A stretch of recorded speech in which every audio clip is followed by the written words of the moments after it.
L'enfant est comme une éponge. Il absorbe les mots, les gestes, les silences même. Ce qu'il entend forge son langage.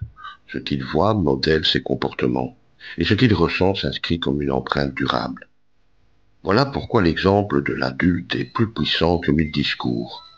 On ne transmet pas seulement par l'enseignement explicite, mais aussi par l'attitude quotidienne, par la manière de résoudre un conflit, d'accueillir une différence, de respecter une règle.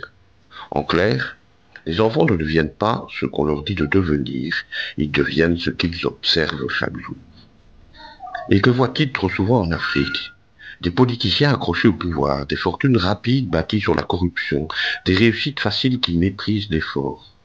Comment alors demander à la jeunesse d'espérer autre chose, quand les modèles qui s'affichent devant elle sont ceux du mensonge et du profit immédiat? Je vous le dis avec humilité, en observateur attentif et en ami. Le danger de l'Afrique n'est pas un manque de richesse, ni d'intelligence, ni de créativité. Le danger, c'est le manque de modèles. Car lorsque l'enseignant est oublié, lorsque l'ingénieur survit à peine, mais que l'homme politique parade en 4x4 climatisé, comment demander à l'enfant de croire à la valeur de l'effort? Et pourtant, il existe d'autres visages, d'autres figures, d'autres vérités.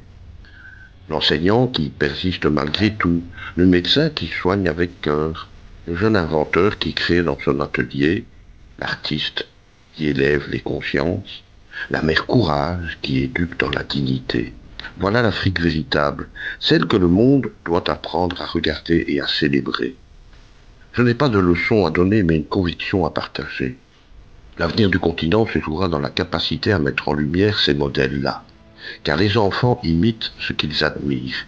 Et si nous donnons à admirer des corrupteurs, nous aurons des corrupteurs. Mais si nous donnons à admirer des bâtisseurs, nous aurons des bâtisseurs. Mes amis, l'Afrique ne sera pas sauvée par des discours vides. Elle sera sauvée par une jeunesse debout, qui choisira d'écrire une autre histoire. Une jeunesse qui refusera d'applaudir le vol et qui préférera célébrer l'intégrité, la créativité et le travail bien fait. À vous, jeunes Africains qui m'écoutez, je veux dire ceci. L'avenir du continent dépend de vous, pas de ceux qui pillent aujourd'hui, mais de ceux qui bâtiront demain.